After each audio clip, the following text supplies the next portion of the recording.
Assalamualaikum warahmatullahi wabarakatuh. Kami dari kelompok 4 akan mempresentasikan hasil diskusi kami, yaitu tentang angka dan otot yang beranggotakan dua orang. Yang pertama itu saya sendiri, Mayang Mardani, dan rekan saya Nazilatul Hamidah. Materi pertama yang akan dijelaskan oleh saya sendiri yaitu tentang bagian-bagian rangka dan otot. Otot rangka dibentuk oleh berbagai jenis jaringan. Jaringan ini terdiri atas jaringan saraf, pembuluh darah, jaringan ikat, dan sejumlah serat otot sendiri yang diameternya berkisaran dari 10 sampai 80 mikrometer. Masing-masing serat ini terbuat dari rangkaian tubuh yang lebih kecil. Terdapat 3 lapisan jaringan ikat dalam serabut otot rangka. Lapisan terluar yang melapisi seluruh otot disebut dengan epimysium. Di dalam lapisan ini terdapat lapisan perimysium, yaitu lapisan jaringan ikat yang membungkus satu kelompok serabut otot tersendiri yang disebut dengan fasikuli. Masing-masing serabut otot di dalam fasikuli dibungkus oleh jaringan ikat yang disebut dengan endomysium. Sel-sel otot memiliki bentuk yang unik. Walau demikian, sel ini memiliki organela yang hampir sama dengan yang dimiliki sel lain pada umumnya, seperti mitokondria dan lisosom dan lainnya. Namun tidak seperti kebanyakan sel dalam tubuh, sel-sel otot memiliki inti yang multikuler atau lebih dari satu. Salah satu ciri khas lain dari sel ini ialah memakai garis-garis tri. Garis ini dihasilkan dari pergantian bagian gelap dan terang di sepanjang serabut otot. Materi kedua yaitu tentang jenis-jenis otot. Di sini saya mengambil menurut Fili pada tahun 1998. Dalam garis besarnya, sel-sel otot terdapat menjadi 3 golongan, yaitu pertama, otot polos. Otot polos terdiri dari sel otot polos. Sel otot ini bentuknya seperti gelondongan, di bagian tengah terbesar dan kedua ujungnya meruncing. Otot polos memiliki serat yang miofilamen, dan masing-masing mini filamen terdiri dari protein otot yang aktif dan miosin. Otot polos bergerak secara teratur dan tidak cepat lelah, walaupun tidak tidur. Otot masih mampu bekerja. Otot polos terdapat pada alat-alat dinding tubuh, dalam misalnya pada dinding usus, dinding pembuluh darah, pembuluh limfe, dan dinding saluran pencernaan, trachea, cabang tenggorok, pada muskulus silaris mata. Otot polos dalam kulit, saluran kelamin, dan saluran ekstris.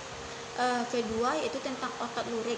Sel-sel otot lurik berbentuk silindris atau seperti tabung dan bintikan dan berinti banyak. Letaknya di pinggir, panjangnya 2,5 cm dan diameternya itu 50 mikron.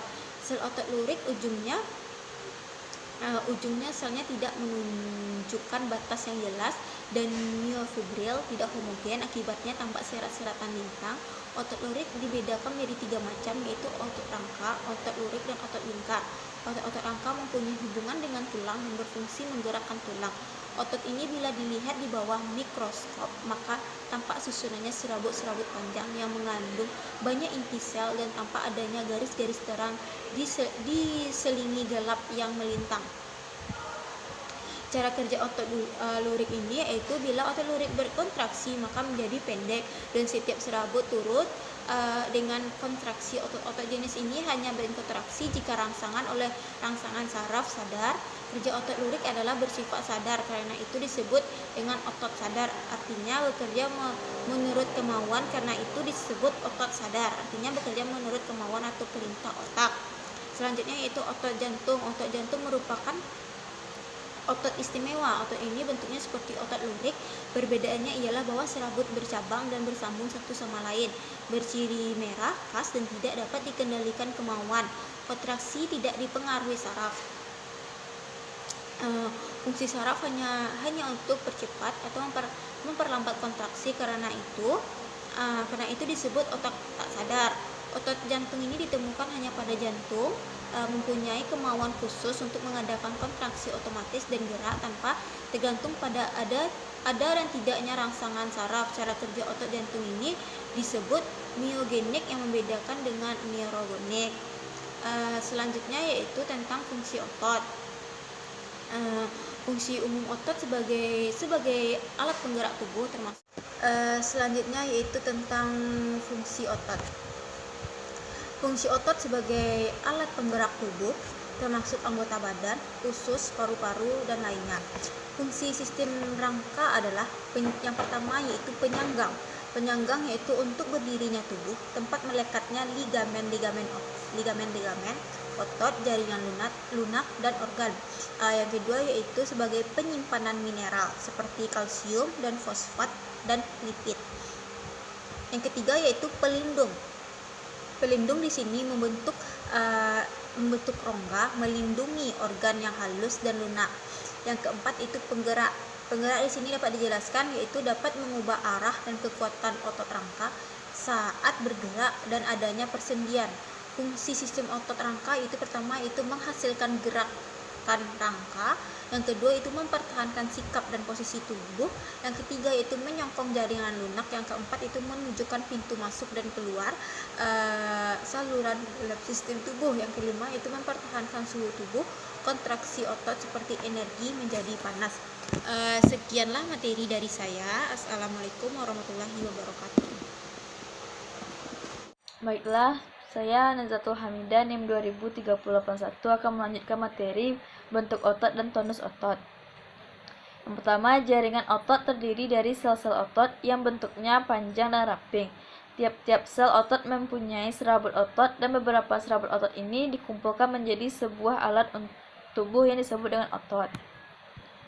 Bentuk otot dan fungsinya. Yang pertama, otot serat atau otot lurik. Terdiri dari sel-sel otot yang di dalamnya menyerupai garis-garis melintang, warnanya merah tua dan dapat berkontraksi menurut kemauan. Kita bisa menemuinya terdapat pada hampir di seluruh badan. Yang kedua, terdiri dari sel otot yang bentuknya licin, yaitu otot polos. Tidak mempunyai garis lintang, ia dapat berkontraksi tidak menurut kemauan kita, misalnya terdapat pada dinding saluran pencernaan, dinding pembuluh darah, dan saluran alat kandungan. Yang ketiga, otot jantung.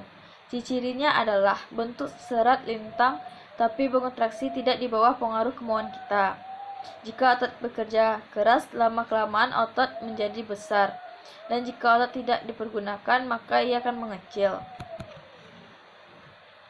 Selanjutnya, tonus otot.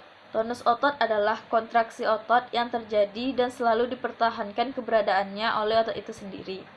Penyebab utama terjadinya tonus otot adalah refleks yang disebabkan oleh adanya aliran impuls berkesinambungan muscle spindle yang mengaktifasi motoneuron. Dengan kata lain, dapat disimpulkan bahwa konsistensi otot mungkin tidak hanya bergantung kepada aktivitas otot, tetapi bergantung juga kepada berbagai sifat yang terdapat di dalam otot itu sendiri. Sedangkan kekuatan otot adalah tingkat kemampuan otot untuk berkontraksi, baik secara aktif maupun secara volunteer. Pemeriksaan kekuatan otot banyak dilakukan pada lansia untuk mengukur sampai sejauh mana otot mereka berfungsi.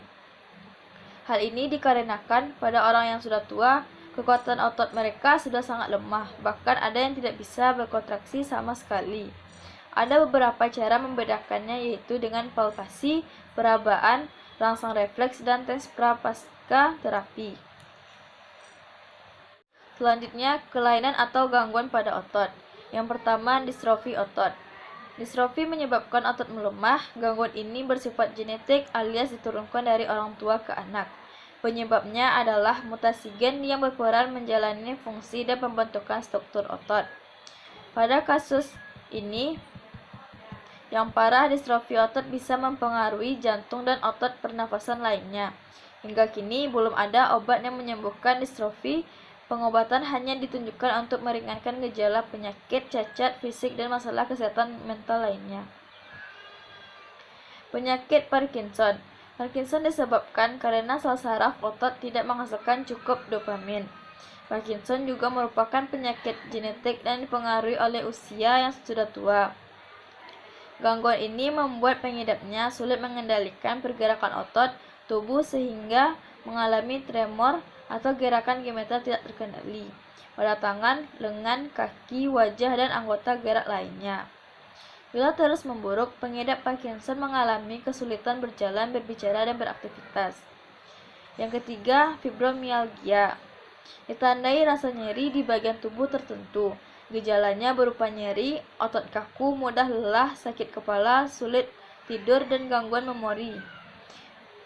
Fibromialgia belum diketahui penyebab pastinya, namun kelainan pada bahan kimia tertentu di otak, perubahan ciri sistem saraf dalam memproses pesan nyeri, kelainan genetik, stres fisik atau emosional, dan infeksi tertentu diduga menjadi penyebabnya. Yang keempat, kesleo adalah cedera pada ligamen, jaringan penghubung dua atau lebih tulang pada sendi. Gangguan ini termasuk keluhan umum yang terjadi pada pergelangan kaki akibat aktivitas fisik. Biasanya kesleo terjadi saat berjalan atau berolahraga pada medan yang tidak rata, atau jatuh pada posisi yang salah. Yang kelima, kram otot. Sama seperti kesleo, kram otot termasuk keluhan umum yang terjadi secara mendadak. Biasanya kram berlangsung selama beberapa detik hingga menit. Penyebabnya bisa karena otot terlalu sering digunakan, gangguan sirkulasi darah pada otot, atau dehidrasi. Yang keenam, tendinitis adalah radang otot yang terjadi akibat jaringan fleksibel penghubung otot ke tulang tendon bengkak parah. Gangguan ini biasanya terjadi di pergelangan tangan, pergelangan kaki, siku, bahu, dan lutut. Yang ketujuh adalah atrofi otot. Atrofi terjadi ketika massa otot menurun atau hilang.